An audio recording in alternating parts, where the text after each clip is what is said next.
Hola, buenas tardes, bienvenidos a todos, tanto ponentes como la gente que nos presta atención al otro lado de los hilos de la red. Bueno, los hilos es una forma de hablar, ya sabéis.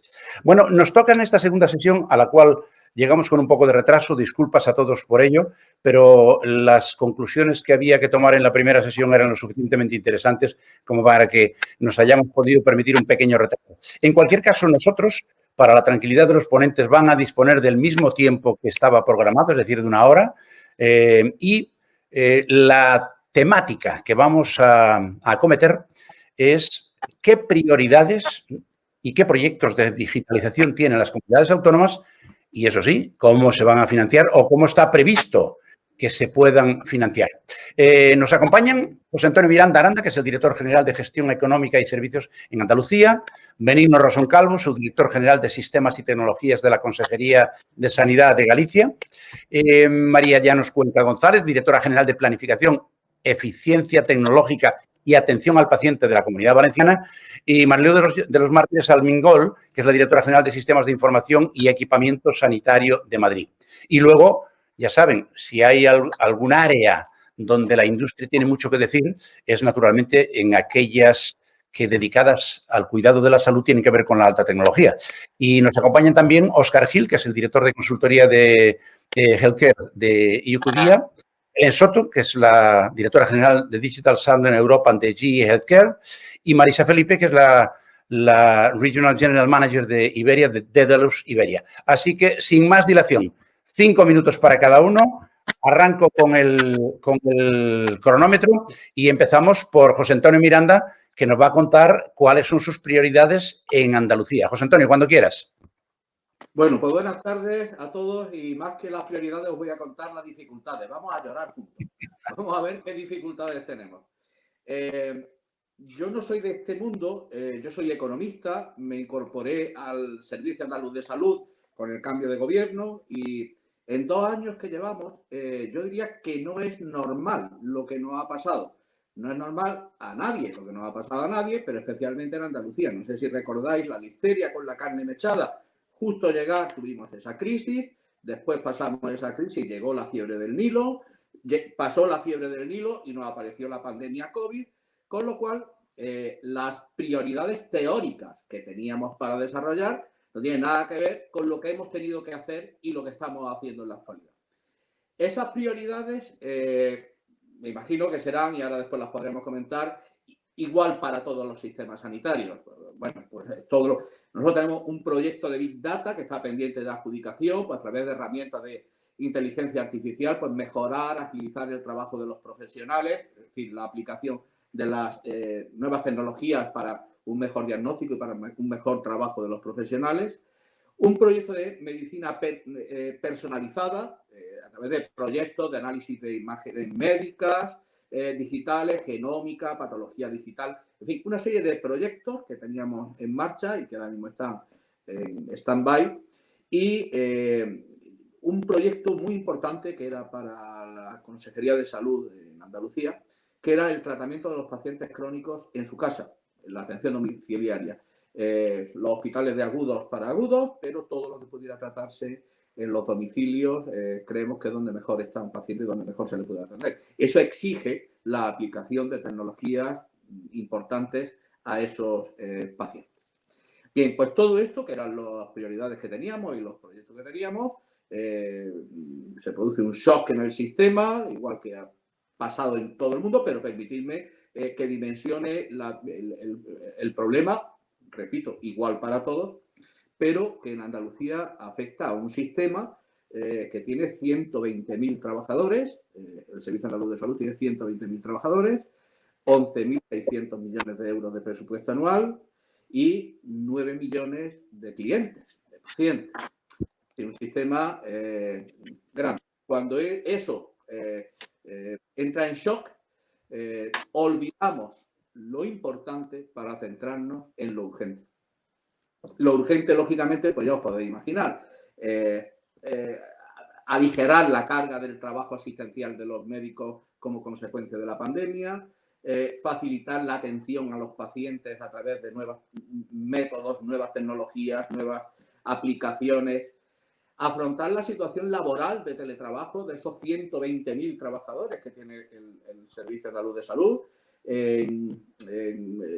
con tecnologías para el teletrabajo, la asistencia domiciliaria, hospitales de campaña, hoteles medicalizados, control de vacunación masiva. Bueno, bien, esto es lo urgente.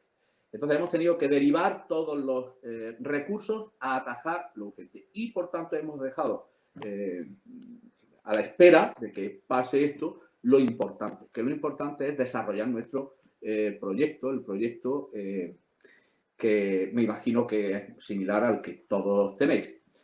Yo quiero plantear, digo por no pasarte, pero quiero plantear algunos problemas que yo me estoy encontrando y algunas dudas y algunas dificultades que creo que tiene el sistema como tal. En las mesas anteriores he estado hablando del Next Generation. Yo creo que es una oportunidad magnífica que se nos presenta una vez que esté controlada la pandemia y de ahora en adelante para hacer todas esas inversiones que se necesitan, especialmente en digitalización, pero que son inversiones que hay que hacer. Yo digo muy brevemente, pero en los últimos 10 años el Servicio Andaluz de Salud ha pasado de invertir unos 400 millones de euros anuales a invertir 80. Eso en 10 años son 300 millones por año menos, lo que es un déficit de 3.000 millones de euros en los últimos 10 años.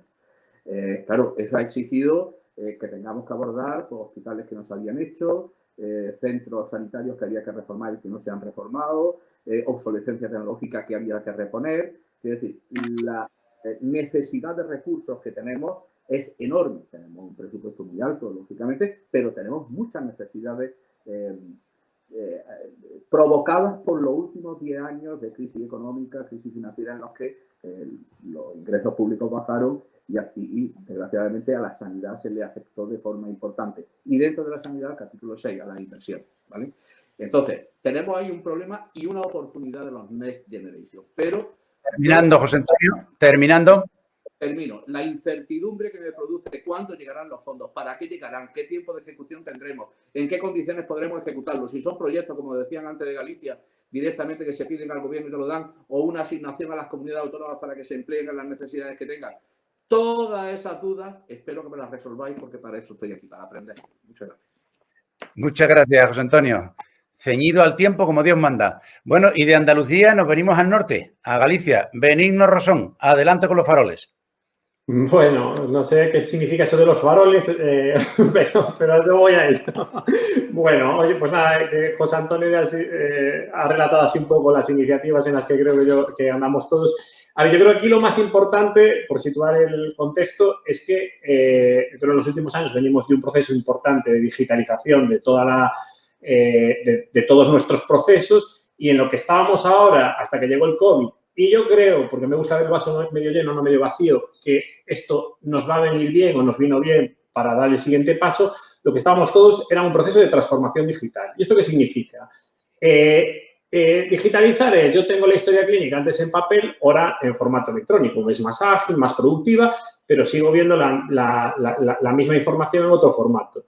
Transformar digitalmente es, como ya la tengo en otro formato, puedo hacer que el paciente no vaya a mi consulta porque lo puedo ver desde casa o bien porque lo puedo atender telefónicamente y hacer una receta electrónica, o bien porque le puedo hacer una videoconsulta, o bien porque lo puedo telemonitorizar. Por tanto, ahí es donde estábamos todos en procesos de telemonitorización, que nuestras aplicaciones fuesen más inteligentes utilizando la inteligencia artificial, que nuestros profesionales tuviesen más capacidad de análisis de toda la información que se generaba en torno al paciente y por lo tanto, poder generar un mejor diagnóstico sobre ellos.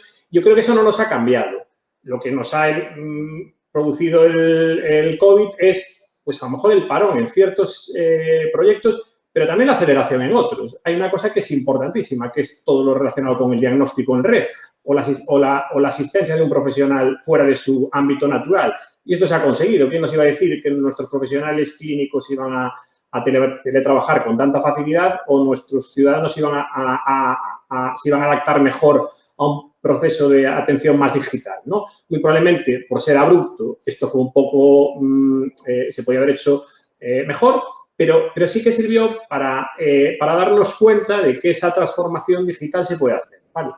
Por lo tanto, el primer mensaje importante es, si no hacemos esa transformación digital, no seremos competitivos. Y esa transformación digital para mí pasa por recoger toda esa hiperconectividad que vamos a tener en los próximos años y que nos va a permitir que los ciudadanos nos den mucha más información a través de sus dispositivos desde muchas más partes. Ese diagnóstico en red que podemos montar, porque nuestros profesionales pueden estar en muchos sitios y con muchas herramientas haciendo cosas de una manera mucho más coparticipada y colaborativa con los pacientes. El utilizar herramientas que cada vez son más inteligentes para ese diagnóstico, cada vez es más fácil que un profesional se apoye de una herramienta informática para que le ayude a diagnosticar o incluso que le presente un diagnóstico y él lo confirme. O lo que decía, la gestión del conocimiento, ¿no? O la gestión de las competencias, ¿no? Yo creo que hacia ahí es hacia donde tenemos que ir todos. Ahora, ¿cómo vamos? ¿Qué es lo importante? Pues con una financiación necesaria para esto, que siempre la estuvimos necesitando y la seguimos necesitando. Yo ahí creo que también es clave, y tenemos que ser optimistas, con ese dinero que ha puesto Europa. O sea, si tú lees los planes, bueno, si ves la cantidad de millones que Europa quiere gastar entre el 2021 y el 2027 en transformación digital, es tremenda, ¿vale? Son 750.000 millones en los nuevos fondos, en los New Generation, pero 1 billón más en el marco plurianual. Y lo que te dice es que, sobre todo, Europa tiene que ser más ecológica, digital y resiliente. Es decir, son 3 palabras y una es digital. Y además te dice que el 20% de ese presupuesto tiene que ir en acciones digitales. ¿Eso qué quiere decir? Que Europa apuesta por eso y esto lo tenemos que recoger los Estados miembros y las regiones. Y es sobre lo que tenemos que invertir para hacer esa transformación digital. Por lo tanto, yo creo que eso todos lo tenemos que articular y poner foco en ello. Por terminar, y la tercera importante, ¿cómo lo hacemos? Primero, con convencimiento claro de las direcciones de que este es el camino. Si las direcciones no se lo creen, tenemos un problema. Y yo creo que las direcciones ahora se lo creen. Hay muy poquita gente que dude ahora. Bueno, yo tengo una dirección convencida. Yo desde el consejero hacia abajo tiene el convencimiento de que esto pasa por ahí, ¿no? Y lo segundo, sabiendo invertir bien esos fondos, que además tienen que ser balanceados. Es decir, el dinero que viene hay que utilizarlo para modernizar y para innovar. Yo creo que son 2 cosas. Hay dinero que puedes utilizar para comprar cosas que ya existen en el mercado y que es importante y que te sirven para conseguir esos procesos de transformación digital, pero también tienes que aprovechar el dinero que te viene de Europa para innovación y co-crear proyectos con las empresas. Nosotros eso sabéis que lo hemos hecho durante estos años con los proyectos como Código 100 y H2050 y eso produce grandes beneficios. Te quedas con un producto que diseñas tú con lo que sabes en colaboración con una empresa. La empresa lo puede vender, de hecho, si es una empresa del sector cercano de la región o del país, sale hacia Europa, hacia el mundo, mucho mejor dotada porque tiene atrás un servicio de salud que apuesta por esa tecnología y la tiene implantada y el servicio propio de salud se beneficia de que ese producto que se está haciendo le está repercutiendo la mejora de la venta porque lo recibe él, incluso recibe unos beneficios de la venta.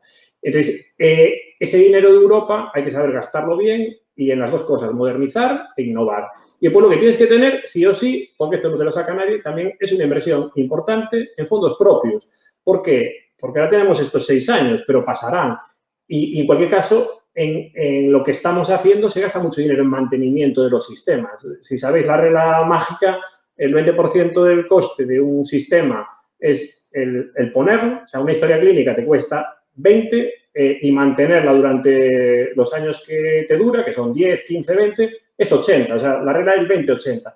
Por lo tanto, los fondos europeos te sirven para pegar ese salto hacia arriba, es decir, estoy en este punto y quiero subir la montaña, pero para seguir escalando y seguir en la montaña bien subido y no pegarte el tortazo, lo que tienes que hacer es invertir también en tu fondo propio, porque al final una organización que se base en tecnologías es mucho más eficiente y mucho más eficaz que el que no lo hace. Cualquier organización, yo creo que esto está también escrito. Todas las organizaciones potentes del mundo de los últimos tiempos han sido organizaciones que han sido las primeras en digitalizarse o transformarse digitalmente. O sea, yo me quedaría con esos 3 conceptos que he querido contar, no sé si en 5 minutos o 7, pero más rápido no he podido ser. Pues aclarado. Le robaremos los 2 minutos a alguien. Vamos allá ahora a ver qué ¿qué es lo prioritario en Valencia? Llanos, cuando quieras. Vale, muy bien. Bueno, pues nada, muchas gracias por invitarnos a participar. Y bueno, yo llevo también poquito tiempo, llegué en el 2019 y bueno, era la primera vez que se crea una Secretaría Autonómica de Eficiencia y Tecnología Sanitaria. Entonces ya estaba pensado que eso era un tema importante y que había que tener en cuenta. Entonces, bueno, y nos pasó un poco igual que Andalucía, teníamos unos principios marcados que queríamos que nos guiaran en todo el desarrollo que teníamos previsto, que era pues el tema de la humanización, la equidad, que no dependiera del código postal en el que estás o del hospital al que perteneces, poder acceder a unos recursos a otros, intentar estandarizar y mejorar la interoperabilidad de nuestros sistemas y eliminar ineficiencias, pues incrementando valor y las capacidades. Conseguimos, con toda la revolución que se nos vino con el tema de COVID, no frenar algunos proyectos que teníamos importantes. Conseguimos no frenar el proyecto del European Patient Summary. Creo que, bueno, pues pocas comunidades han conseguido mantenerlo y es poder tener el resumen de la historia clínica del paciente a nivel europeo. Creo que ahora, pues que ya tenemos hijos en edad de Erasmus, va a ser un tema muy importante porque van a poder consultar esa historia clínica en otro país europeo. Y luego 2 proyectos de compra pública innovadora que no tenemos la experiencia de Galicia y nos costó mucho, que era uno de medicina personalizada que llevamos junto con Canarias, que la idea es, bueno, que pueda leer de cualquier dispositivo y almacenar toda la información del paciente para poder analizar y hacer esa medicina de precisión que se espera. Y otro proyecto de compra pública innovadora también, que era el proyecto IMAS, que es la construcción de un PEC-TAC de cuerpo entero. Entonces, bueno, hemos conseguido lanzar esos 3 proyectos sin que se paren, junto con todas las adaptaciones que ha habido que hacer, pues el tema de las encuestas COVID creo que nos ha pasado a todos lo mismo. Ha habido que redimensionar los sistemas porque han pasado de soportar unas 13.000 encuestas al año a hacer 6.000 diarias y eso el sistema no estaba dimensionado para eso. Y como muchos más, aparte de implementar Radar COVID y implementar ahora de ya para allá el certificado verde digital, que también nos lo están pidiendo que lo pongamos. Entonces, bueno, pues con todo eso lo que planteamos es una estrategia un poco a 3 niveles, a corto, medio y largo plazo, con la idea de recuperar la situación que teníamos y no solo quedarnos en el sistema en la situación anterior, sino ir un poco más allá, mejorar, aplicar el concepto de resiliencia para que nos pudiera ayudar a mejorar. Y a través del consenso entre todas las direcciones generales y entre pues, entes sociales, establecer una línea de proyectos que pudiéramos llevar a cabo, como ya digo, pues a diferentes niveles, a corto plazo, medio, largo y largo plazo, para tener unas buenas bases sentadas sobre la que poder construir otros proyectos. Muchas veces pensamos en proyectos ideales y nos vamos a poner la piscina cuando todavía no tenemos arreglada la casa. Entonces, había que ver un poco cómo estábamos y las iniciativas iban marcadas hacia pues, tema de gestión de datos, vamos a protocolizar, vamos a estandarizar, vamos a unificar, vamos a de verdad mejorar la calidad del dato para que esas tomas de decisiones basadas en datos de verdad sea fiable. Vamos a trabajar también sobre el espacio sociosanitario, que era otro de los temas que teníamos ahí pendientes que nos estaban demandando mucho. Y entonces así, bueno, se fueron sacando diferentes líneas, como digo ya, con el consenso de todas las direcciones generales. Y luego un poco ahora, como pues con la incertidumbre de qué fondos vamos a tener, pues claro, teníamos que tener alineado con lo que teníamos marcado dentro de nuestro presupuesto, porque como comentábamos, pues no sabemos cuándo van a llegar esos fondos y ya nos han dicho que mantenimiento no van a cubrir. Entonces, pues de las 4 líneas que teníamos identificadas del plan de recuperación y resiliencia, los fondos REACT, que ahí sí que venían directamente a lo que eran las comunidades, el Horizonte Europa y el U4Health, de esas 4 líneas, pues hay que hacer un análisis de qué proyectos van a cada cosa. Si hay proyectos más orientados a infraestructuras, mejorar la infraestructura de los hospitales, o si van más enfocados a sistemas de información, inversiones, etcétera. Entonces, clasificar un poco esas iniciativas que tenemos a corto o medio plazo en la tipología de financiaciones que podemos recibir. Y creo que entro, incluso me sobra un poquito de tiempo. Lo has clavado, Llanos. Muchísimas gracias. Bueno, ya saben ustedes, los que nos siguen, que si hay aspectos donde bueno, pues hay algunas comunidades autónomas que van más adelante y más atrás. Tiene mucho que ver con las estrategias de cada una de esas comunidades autónomas y también a veces con los recursos. ¿Qué pasa en Madrid, Mariluz? Bueno, pues buenas tardes a todos. En primer lugar, agradecer la invitación a Bamber. Como comentaba el compañero de Andalucía, bueno, pues todos hemos tenido los mismos retos, los mismos problemas de ir atendiendo sobre todo a las necesidades de salud pública, que los sistemas de información de salud pública pues hasta ahora no estaban para dar el servicio que nos ha requerido el COVID. Pero si bien aquí en Madrid estábamos ya trabajando en un proceso de transformación digital, que como comentaba Benigno, es algo más que una herramienta. Tenemos que transformar todo el proceso de trabajar tanto del profesional como de la interacción con el ciudadano paciente. Estamos con un paciente, con un usuario que lo que nos reclama es una accesibilidad inmediata. Nos está reclamando también una medicina de precisión, una medicina personalizada, una medicina predictiva. Entonces, esto nos tiene que cambiar y orientar cuál es nuestra forma de trabajo y desde sistemas lo que tenemos que hacer es dotar de la herramienta. Y por eso hablamos de Génesis, que es el proyecto de transformación digital en el que ya estamos trabajando, en el que, como algunos habéis comentado, es fundamental el gobierno y la administración del dato. Tenemos que sacar del dato todo lo que nos puede aportar para planificar, para la selección o la indicación de determinados fármacos, todo lo que en sí supone el dato. Por un lado, y por otro lado también lo que decía, el paciente está en el centro del sistema. No debemos de olvidarnos del impacto y del registro social, de la aplicación de la inteligencia artificial. Nosotros ya estamos trabajando con Big Data, con una plataforma inteligente de datos de EDIS, que ahora estamos extrayendo todos los datos de las distintas olas de la pandemia, sin olvidar la seguridad de 360 grados, ni el Internet de las cosas, ni la asistencia que nunca va a sustituir al diagnóstico, sino que va a ser una ayuda al diagnóstico.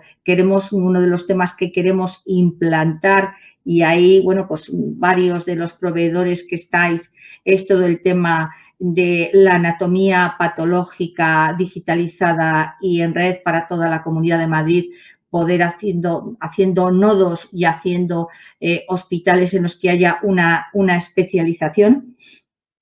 Y por otro lado, nos ha permitido, dentro de lo que es la pandemia, antes hablaban en la anterior mesa de la plataforma de Mafre. Nosotros ya tenemos una plataforma que es una lanzadera, que es un contenedor de apps, que es nuestra tarjeta sanitaria virtual. Nuestra tarjeta sanitaria virtual que va contra Cibeles, está integrada en Cibeles, nos permite una identificación unívoca del usuario a través de un código. Primero es dado de alta y después él ya se maneja con un código, y para aquellas funcionalidades que tienen una mayor necesidad de seguridad se le envía un SMS. La tarjeta sanitaria virtual, que ya está dentro de Génesis, no solo permite la identificación del usuario pues en una farmacia, en un centro hospitalario, sino que además nos ha permitido que esté integrada ahí la app de cita, que esté integrada ahí Corona Madrid, que es la primera app de diagnóstico que se hizo en España y que después ha sido la que replicó el Ministerio, que fue iniciativa de nuestro consejero y de nuestra presidenta. Y otro de los temas en los que también hemos sido pioneros es en mis pruebas diagnósticas COVID, ya que como está integrado con SISPAL, que es nuestro sistema de salud pública, ahí se vuelcan directamente todos los resultados de las pruebas diagnósticas de COVID. Además permite también, está integrado con el registro unificado de vacunación, que también está ya integrado dentro de lo que es la estrategia de Génesis, y permite saber si te han administrado la primera, la segunda dosis, y después genera un QR. Y también es la base sobre la que se va a trabajar en la Green Card. Vamos a ser una de las comunidades piloto. Y por otro lado, va a permitir la videoconsulta. Esta videoconsulta damos un paso más porque también va a tener el acceso a la historia clínica del del paciente al que se esté tratando en este momento. Y queremos que esa sea nuestra vía de relación con el ciudadano, paciente, usuario, como lo queramos llamar. Y, por otro lado, lo que queremos es generar un visor único que sustituya a Horus, ¿no? Que sea el repositorio en el que esté toda la información del paciente, independientemente de que se le vea en cualquiera de los 34 hospitales de la Comunidad de Madrid, en un centro de atención primaria o en el SUMA. Y todo esto pues irá con nuestro campo de imagen ya a nivel de VNA y este sería un poquito el resumen de lo que ya tenemos, porque la tarjeta sanitaria virtual, con mis pruebas diagnósticas, con el carnet de vacunación, todo eso ya es una realidad, más todos los pasos que estamos avanzando, más todo el tema del Big Data. Ese sería un poquito el resumen. ¿Dinero? Sí, pero ahí nuestro consejero y nuestra presidenta están siendo generosos, aparte de que esperemos el apoyo de Europa. Pero claro, el tema es que primero tenemos que adelantar el dinero a la comunidad. Eso tenemos que tenerlo, ¿verdad, José Antonio? Que primero adelantamos el dinero a las comunidades y luego, bueno, ya iremos justificando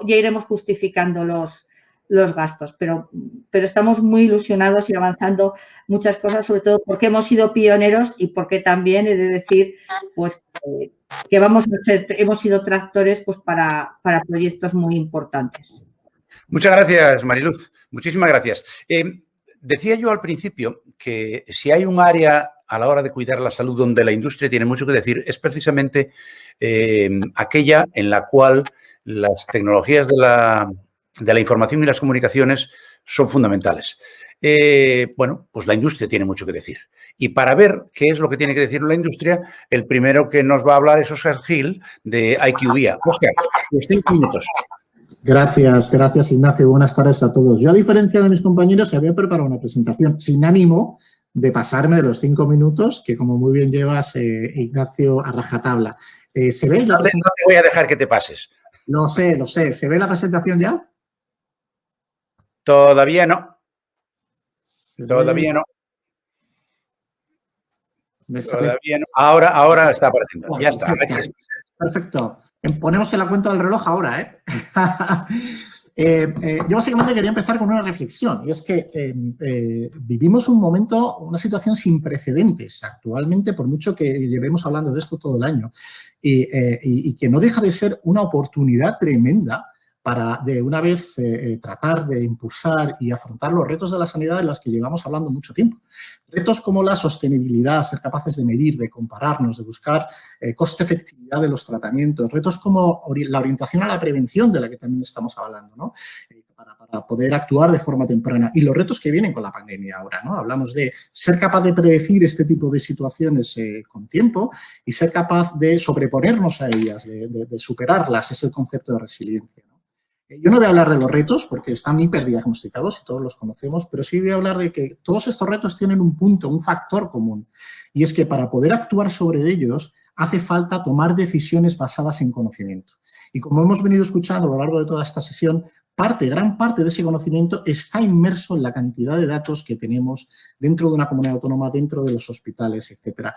¿Cuántas de las respuestas a las grandes preguntas que tenemos ahí se pueden responder analizando estos datos? Bueno, pues eso es a lo que desde hace más de 25 años nos dedicamos en IQVIA, empresa a la que represento.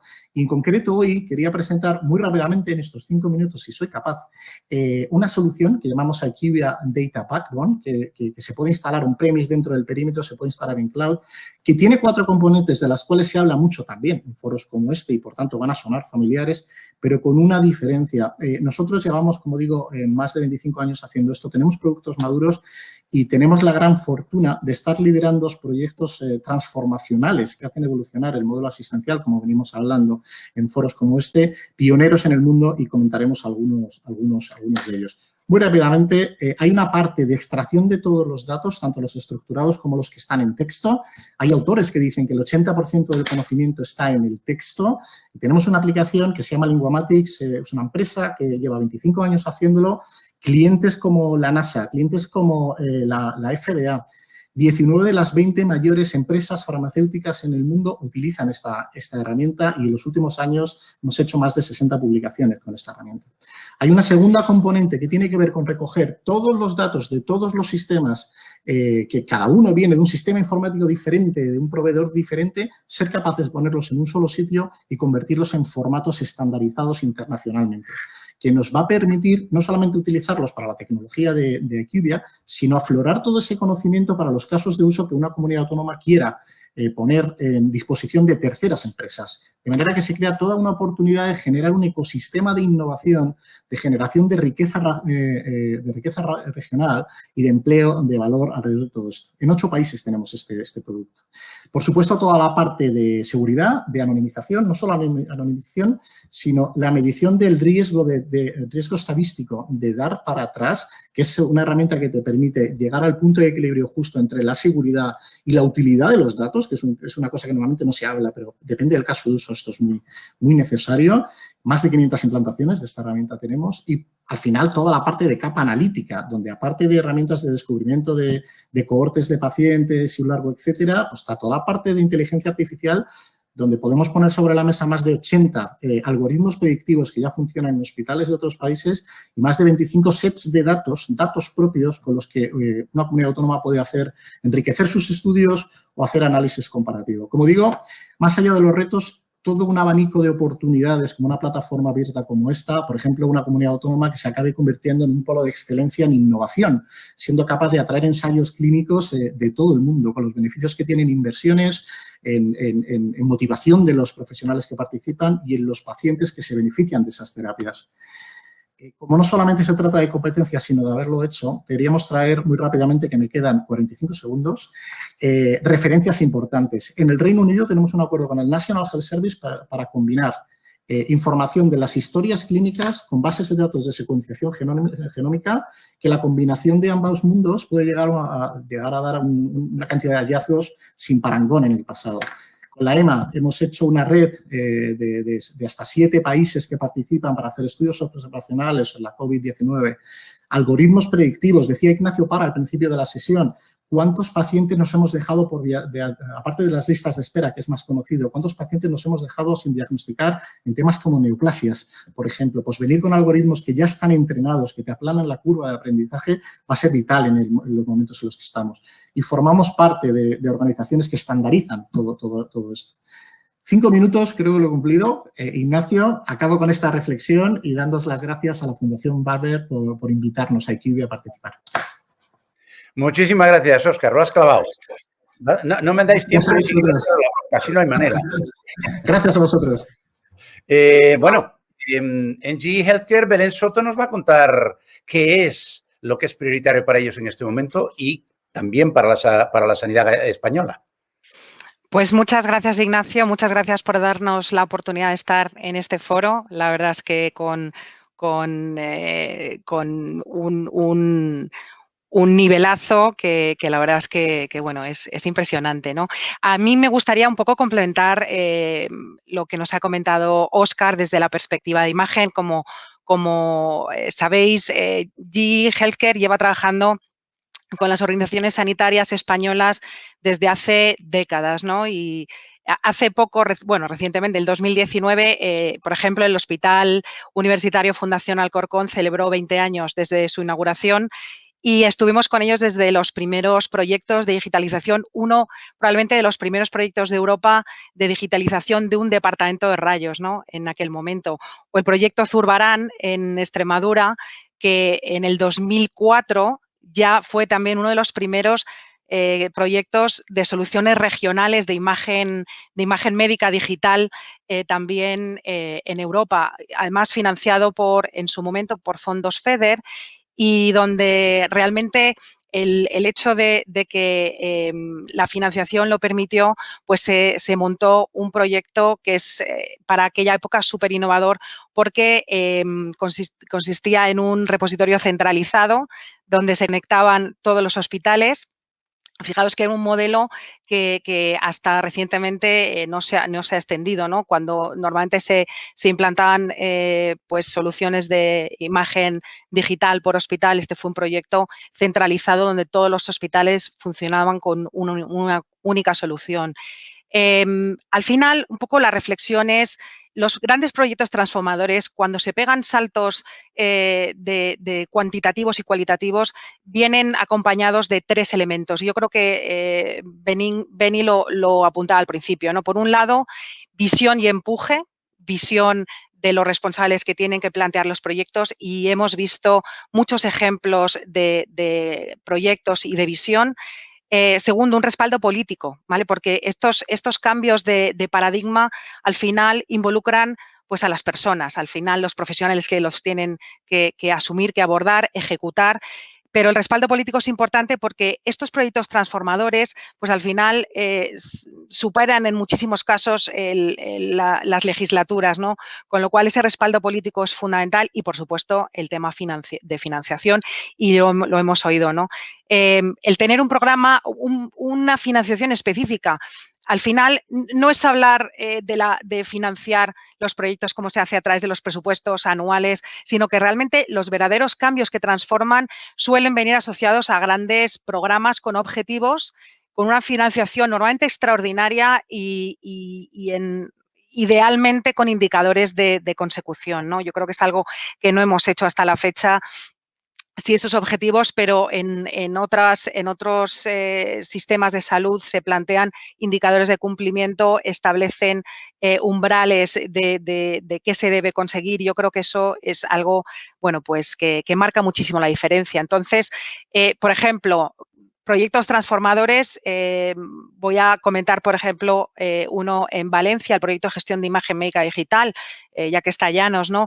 Transformó el modelo de PACS por hospital a una solución regional que a día de hoy permite gestionar toda la información de todos los ciudadanos en un repositorio centralizado, pero de manera remota, donde se puede informar, donde se puede acceder, donde realmente no solo acceden radiólogos, profesionales, salud pública, y eso es un proyecto que está funcionando con una solución. Pero es verdad que no siempre es fácil, ¿vale? Y aunque se han dado pasos, realmente queda mucho por hacer, y las limitaciones, tanto por temas presupuestarios y por las condicionantes, incluso la tecnología en el pasado, no siempre nos han permitido estar donde queremos estar. No sé si lo conocéis, pero en mayo del año pasado, en mayo de 2020, la Fundación Cotec y FENIN publicaron el índice de madurez digital de la sanidad pública en España, arrojando un valor del 31% sobre 100. Cuando hablamos de transformación digital, pensamos en la historia clínica, pensamos en la receta, pero hay mucho más que hacer, que, como bien decía Mariluz, no se trata de trasladar una solución que existe hoy a digitalizar en el sentido de ponerla con una plataforma digital, sino es cómo se ofrecen servicios digitales nuevos a partir de la tecnología y cómo se puede transformar en ese sentido, ¿no? En este contexto, el ecosistema entre todos los agentes que tienen que ver en el cambio cobra una relevancia especial. Esto no lo podemos hacer solos, y yo creo que un poco el papel de la industria es contribuir en esto, y insisto, academia, las universidades, centros de investigación, los organismos reguladores, organizaciones sanitarias.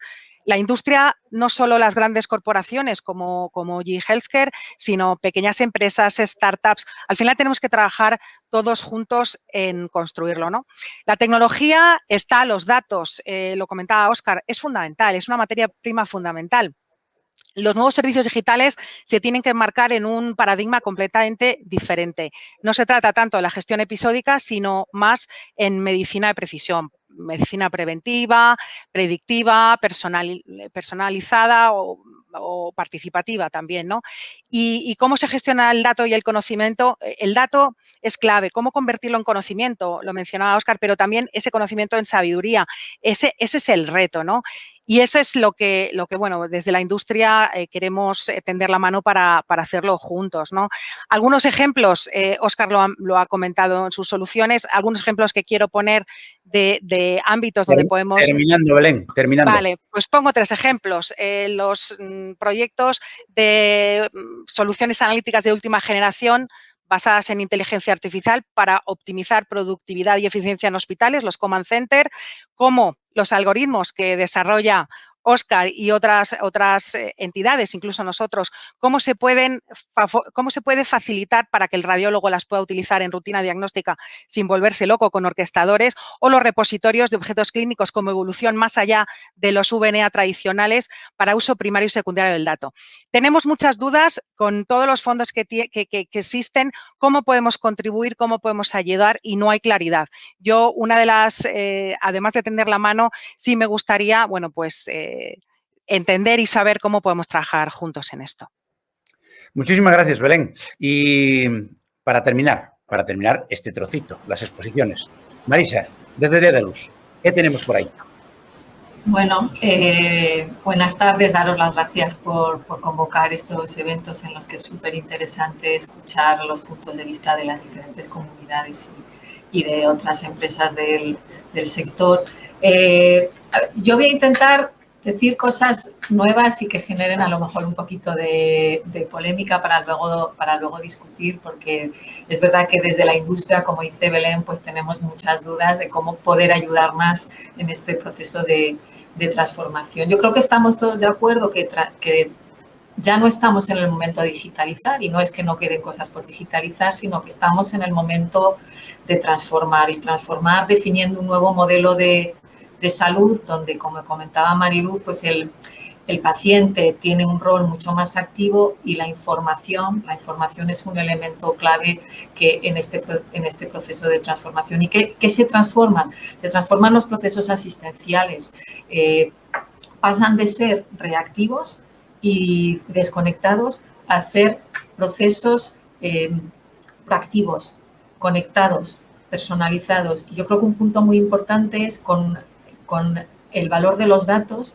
que deben de medir cómo se están consiguiendo mejores resultados en salud, ¿vale?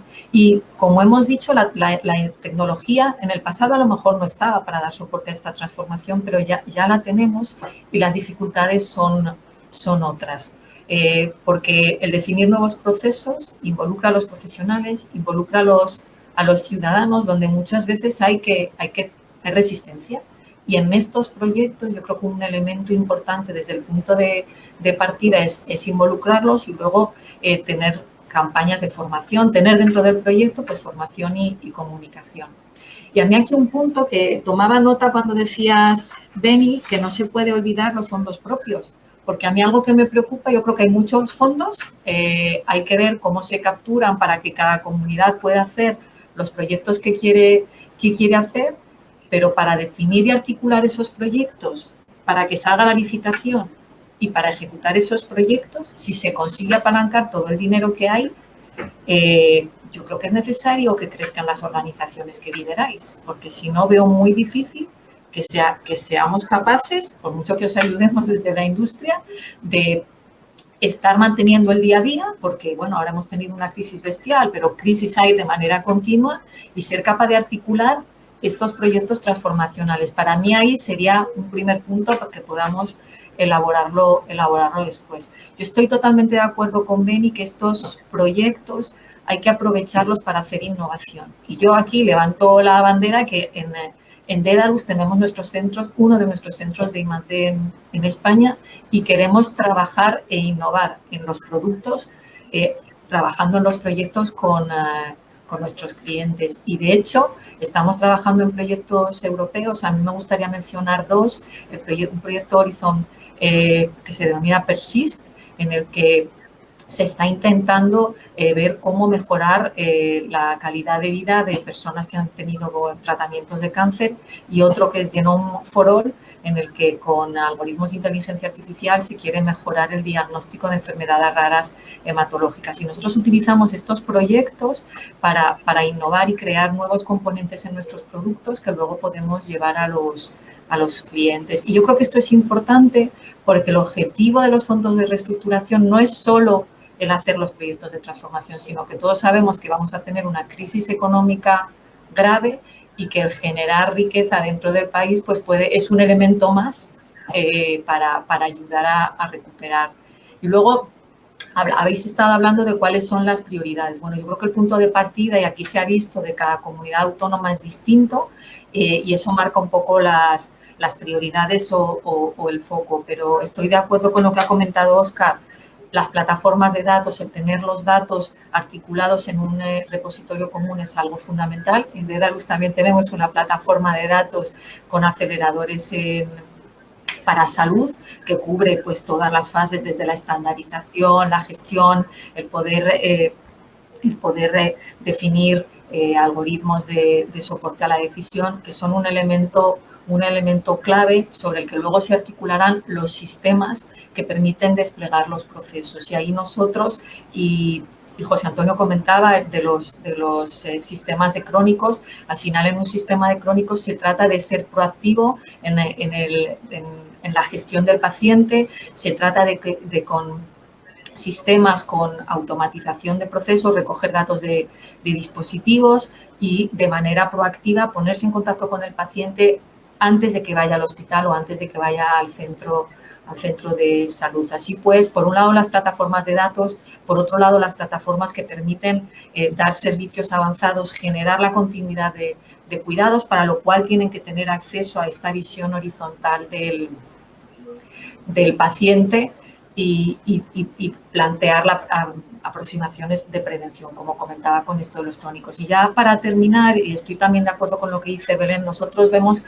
el área de diagnóstico puede ser un área con la automatización, con la definición de algoritmos, puede ayudar en gran medida a mejorar los resultados en salud con anticipación del diagnóstico. Y el área de imágenes crítica, Mariludo comentaba, para el área de anatomía patológica digital, el ser capaces de agilizar los procesos de diagnóstico de cáncer, de hacerlo en red. Sabemos, en algunas comunidades existe un gran déficit de profesionales expertos y las soluciones de diagnóstico digital pues permiten optimizar todo este proceso de diagnóstico. Y ahí, bueno, yo creo que en esas tres áreas es en lo que hemos visto que las comunidades están articulando sus diferentes proyectos y que la prioridad de cada uno pues tiene que ver con su punto de partida. Reiterar, como dice Belén, que nosotros estamos desde la industria deseando poder colaborar y contribuir a definir y después desplegar las soluciones. Y bueno, como todos, pues deseando saber cómo se van a estructurar los fondos, los Horizonte 2020, ya nos he visto que mencionabas también los EU for Health, yo creo que ahí van a ser muy importantes para ser capaz de llevar a producción pilotos, lo que se esté haciendo en las states, y no podemos olvidar los fondos FEDER. Yo creo que hay mucho trabajo por hacer y bueno, vuelvo a poner encima de la mesa mi preocupación, cómo los equipos actuales de las organizaciones de salud van a ser capaces de abordar pues tanta cosa que parece que viene. Ahí queda el reto puesto encima de la mesa. Muchísimas gracias, Marisa. Y ahora vienen las preguntas. Tengo aquí una que no sé lo que significa, porque yo para esto estoy como un gorila adulto, pero Catherine Van Gucht hace una pregunta que dice,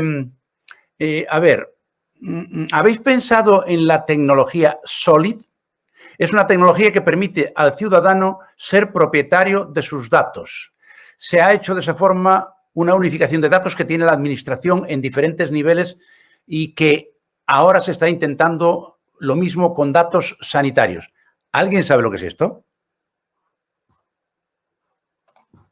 Bueno, yo soy gorila joven y tampoco exactamente, creo que es una plataforma, acabo de hacer una visión rápida en Internet, yo creo que es una de las tecnologías para almacenar datos en la nube de la ciudadanía, en donde la propiedad es de ellos. A lo mejor estoy diciendo una tontería y no lo es. Pero sí que a mí me gustaría por lo menos decir el planteamiento que tenemos nosotros sobre estas cuestiones. Nosotros lo que estamos además, precisamente en uno de los proyectos de innovación de la última remesa de Código 100, lo que diseñamos fue una carpeta de salud personal en la que le vamos a permitir al ciudadano volcar toda la información suya propia de salud, pues desde que se conecte al Google Fit y o las aplicaciones de Apple y nos envíe toda la información del ejercicio físico que ha hecho, a que nos mande imágenes de alguna lesión que pueda tener, pero que nos la mande o no, es decir, que la contenga ahí, o sea, nosotros le custodiamos esa información y si quiere compartirla con nuestros profesionales está visible en la historia clínica, de manera que si ese profesional entiende que es una información relevante y que quiere verla, puede ver e incluso pasarla como elemento de la historia clínica. Pero desde luego en Galicia lo que vamos es a que, porque además estamos utilizando un estándar europeo de también normalización de esa información, lo que vamos es no al planteamiento que lo ha habido, sobre todo en Estados Unidos es muy habitual tener ese tipo de plataformas porque el ciudadano se mueve de un proveedor de servicios a otro y la información la tiene que llevar él. Un modelo como el español, y en donde sí que nosotros estamos acostumbrados a custodiar la información del paciente, lo que estamos haciendo es, te la custodiamos, es tuya, si quieres nos la enseñas y si no, no, pero la tienes ahí y nos la puedes compartir a nosotros o a algún acompañante tuya. Esa es la estrategia que nosotros utilizamos. Y bueno, me disculpa por ser gorila joven, que a lo mejor la definición que hice de esa tecnología no es. Yo creo que por lo que comenta ella al final, creo que has estado muy acertado. No, de hecho, en torno a esto que comentas, Beni, un punto que no hemos comentado y que yo creo que con esta solución de carpeta de salud se resuelve un poquito es la interoperabilidad sanidad pública, sanidad privada, que al final en España yo creo que es algo que no se ha hablado en las dos mesas, pues cada vez la sanidad privada está teniendo un rol más relevante y no termina de haber una solución. Yo creo que ahora en la pandemia, que se ha colaborado mucho con los centros privados, al final se pierde la historia del paciente, no viaja de un... ¿Estáis alguno de vosotros planteando hacer proyectos o no es un área que consideréis prioritaria? A ver, ¿quién contesta? A la pregunta que ha hecho Marisa, ¿quién contesta? Esto yo, si queréis, yo. A ver, ya está lanzado. Efectivamente, fijaros, la pandemia nos ha servido para compartir mucha información del ámbito público y el privado. De hecho, todo el tema de analíticas y demás nos la han estado transfiriendo. Nosotros tenemos una cultura también tanto en el ámbito público como privado, sanitario y sociosanitario, de dar acceso a nuestros sistemas para que nos vuelquen la información. O sea, en actividad concertada o incluso privada. Pero efectivamente, pues esto tiene dificultades, que insisto, la pandemia ha ayudado a romper esas cierres. Es otra de las cosas en las que nos ha beneficiado la pandemia. Y como bien decías tú, Marisa, cubre muy bien nuestro planteamiento es si nosotros no somos capaces de conectarnos con el ámbito privado, a través de esa carpeta personal lo puede hacer el paciente y transportar de un sitio al otro, que no es la modalidad mejor, pero la carpeta personal debe estar más por lo que genera el paciente, transportárselo a la entidad sanitaria, pero también nos sirve para eso. Pero sí que hemos mejorado mucho y habrá que seguir mejorando en la interconexión ámbito público y privado. Hay una pregunta de David García Calleja, que es el Country Head de Bayer, que dice que ¿es la actual ley de contratación suficiente para abordar las compras en el sector de las soluciones digitales? ¿Cómo será la compra o el reembolso en el mundo digital? A ver, ¿quién teoría esta? Bueno, a mí me gustaría, precisamente tenía anotado eso, ¿no? Estamos hablando de inversión, estamos hablando de utilización de recursos públicos y estamos hablando de financiación que viene de fuera con unos condicionantes, ¿no? No es igual la gestión de una financiación propia del presupuesto que la financiación de fondos europeos. Yo lo que observo, no sé qué pensarán los demás, pero lo que observo es que la gestión económica en general, la gestión económica en la sanidad es laboriosa, tediosa, y la ley de contratos del sector público, lógicamente, tiene que guardar pues, todos los requisitos de publicidad, de transparencia. Totalmente de acuerdo con eso. Pero en cuanto a los plazos, en cuanto a la forma de tramitarse, para nosotros es un verdadero obstáculo. En 2020, con los fondos REACT-EU, se pudieron hacer muchas obras de emergencia, pues de adaptación de centros sanitarios. Bueno, pensad en Andalucía, pues tenemos 1.500 centros de atención primaria y 50 hospitales, quiero decir, es un sistema grande. Y tuvimos que hacer muchas intervenciones de doble circuito respiratorio, en fin, muchas actuaciones que pudimos hacerlas por el procedimiento de emergencia. Porque la emergencia sanitaria precisamente condicionaba la forma del contrato. Entonces, eso nos facilitó mucho la gestión de los fondos, la gestión y la ejecución. Antes decía, me parece que fue Benigno el que decía, la mínima parte de fondos europeos que se habían ejecutado, cuando las necesidades son enormes. ¿Eso por qué?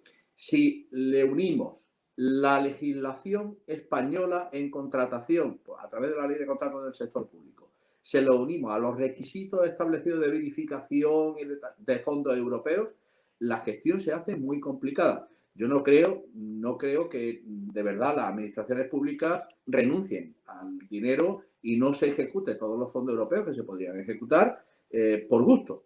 Yo creo que ahí, tanto el gobierno como de la instancia europea, tendría que flexibilizar un poco la gestión sin sacrificar, por supuesto, la transparencia y la legalidad. No estoy hablando de eso, pero sí de agilizar un poco la gestión de los recursos, porque de verdad se hace tedioso, largo y muchas veces con los plazos temporales que hay es que no da tiempo a llegar, no da tiempo por más que se quiera. No sé la experiencia de otras comunidades autónomas, pero por lo menos en Andalucía lo estamos viendo.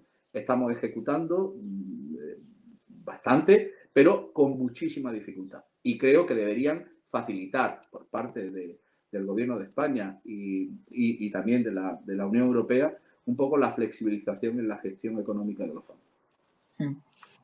Y si me permites, también, José Antonio, yo creo que además se junta con todo el proceso de los fondos y todo el presupuesto disponible, cuál es el proceso incluso previo de cómo posicionan los proyectos, cómo se aglutinan, cómo se reportan. Yo creo que si ya es complicado no solo la parte de gestión y de ejecución del proceso de contratación, todo el proceso previo, ¿no? De cómo se van a reportar, con lo cual, pues más todavía, claro, si me apuras. Añado otra componente, que antes alguien lo ha dicho. Vamos a ver, muchos proyectos de inversión exceden de una legislatura. Los responsables políticos que tienen que asignar sus recursos tienen miles de necesidades urgentes que tienen que acudir, que tienen que atender. Y otros proyectos de inversión que si los ponen en marcha saben la dificultad técnica, económica, de ejecución, tal, y que el resultado se va a ver 4 años después. Con lo cual, hay una tendencia natural a decir, oye, voy a atajar las necesidades perentorias que tengo, las que puedo resolver ahora mismo, que se van a ver ahora mismo y que van a ver la luz ahora, que no poner proyectos en marcha que van a ver el éxito dentro de 4, 5, 6 años. Eso creo que es un error. Y eso se podría resolver en parte con la financiación condicionada. Financiación del Gobierno de España, financiación de la Unión Europea, que necesariamente tiene que ir a eso. Porque quien esté en la administración tendrá que utilizarlo en eso. Si tienes discrecionalidad, puedes tender a financiar necesidades inmediatas menos prioritarias, quizás, que proyectos a largo plazo que prácticamente no los van a ver. No sé. Hay un dato tremendo que dice que de los fondos europeos del 2014 al 2020, en España hemos sido capaces de gastarnos el 43% de ese presupuesto. Somos el peor país de Europa a la hora de ejecutar los dineros que nos mandan de Europa. Y la pregunta sería, ¿y esto cómo se arregla? Nos han dado, fijaros que para toda Europa, no solo para nosotros, han dado 3 años más. Es decir, hay 3 años más de ejecución. Parte de la flexibilidad que tú pedías, José Antonio. Pero mi pregunta es, ¿tenemos, una vez más, al hilo de lo que preguntaba David García, ¿tenemos los recursos necesarios para acometer el gasto del dinero que nos prestan y si no los tenemos, ¿qué alternativas tendríamos? Porque la administración pública por sí sola da la sensación como que no puede. Luego, a lo mejor, había que plantearse eso que en la práctica habitual de la parte privada se llama externalización, con todos los controles necesarios, porque si no, esto tiene muy mala pinta, ¿eh? Sí, yo a lo que estáis comentando creo que bueno, todas las comunidades estamos ahora adaptando el Real Decreto que salió en diciembre para ver cómo se simplifican los procedimientos que hay de contratación, pero indudablemente aparte de flexibilizar todo lo que se pueda, creo que nos tenemos que hacer acopio, reunir de expertos, porque no es solamente tener la idea, tener el proyecto, lanzarlo, sino que bueno, que hay que ser capaz de ejecutarlos y de darle seguimiento y de toda la justificación que viene después. Que no nos olvidemos que esto lleva una justificación muy, muy rigurosa y que puede ser que financiación que se haya obtenido después sea retirada si la justificación no es correcta. Entonces, ahí creo que sí que es importante pues que tengamos en cuenta que nos hace falta ese refuerzo de profesionales y de expertos. Y, bueno, vi una parte de los fondos están comentando para personal, pues que quizá ese personal esté dedicado a esa ayuda aparte a la justificación. Y creo que otro de los problemas que vamos a tener que hacer frente es no vamos a competir solo por el dinero, vamos a competir por el talento. Hay muchísimas comunidades abordando muchísimos proyectos de digitalización y el talento, aquí tenemos un grupo de empresas, pero ahí es limitado y ahí es otra de la competencia que vamos a tener entre todos. Y hago yo una pregunta, a lo mejor es tonta, pero como decía un amigo mío, pregunta estúpida pero necesaria. A ver, se están llevando a cabo fuera del ámbito del que estamos hablando, proyectos, digamos, multicomunidad autónoma. Es decir, lo que se llama ahora trabajar en red. ¿Por qué demonios no podemos hacer lo mismo en algunos de los proyectos que se pueden poner encima de la mesa y cada uno se lleva su parte de la tarta? Porque no sé yo si no estamos reinventando la rueda en cada comunidad autónoma por nuestra cuenta.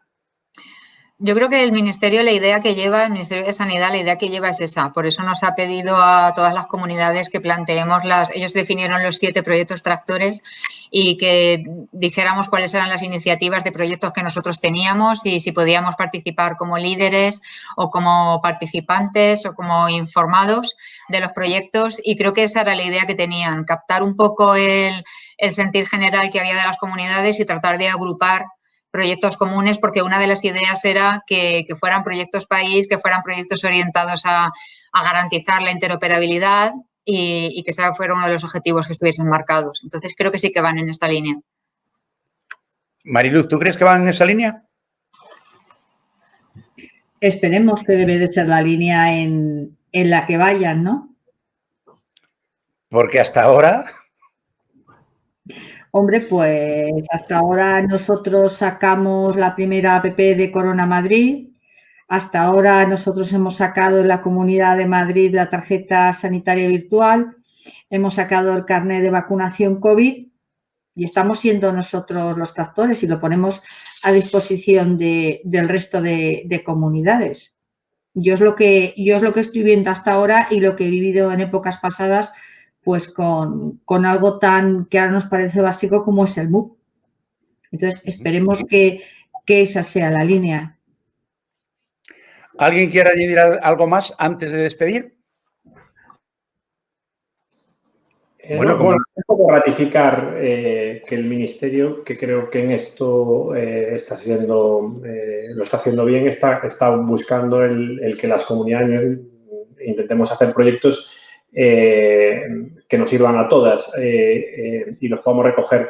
Sí que es cierto que también el conjunto de sistemas que tenemos cada uno y la diversidad de los temas complican esto. Esto de decir que una iniciativa de una comunidad, nosotros tenemos muchas iniciativas que muy probablemente están bien, pero llevarlas a otra comunidad no es llegar allí. Esto no es el push and play de llego allí y la pongo y probablemente hay proyectos que adaptarlos cuesta más que volverlos a escribir. Tampoco está mal que haya competitividad entre empresas y y no tener una uniformidad. Lo que no tiene sentido es que estemos inventando todos lo mismo, ¿no? O sea, como es, si algo funciona, cópialo, no lo reinventes, ¿no? Yo creo que ese es el equilibrio. Creo que hasta ahora era difícil por el grado de la poca madurez que teníamos todos en los sistemas de información. Ahora probablemente sea mucho más sencillo. Yo creo que estos fondos ayudan y, bueno, el grado de sinergias y de convencimiento que tenemos todas las comunidades con el director del ministerio, que está haciendo una muy buena labor, con Fernando, es muy clara, porque además lo que nos está diciendo es, este dinero viene de Europa, se utiliza en las comunidades. Si lo coparticipáis, fenomenal. Después adaptarlo vosotros a vuestra realidad, pero si hacéis un núcleo común, aunque después vayáis cada uno al ritmo, no os impide incluso después implantarlo con proveedores distintos o a ritmos distintos.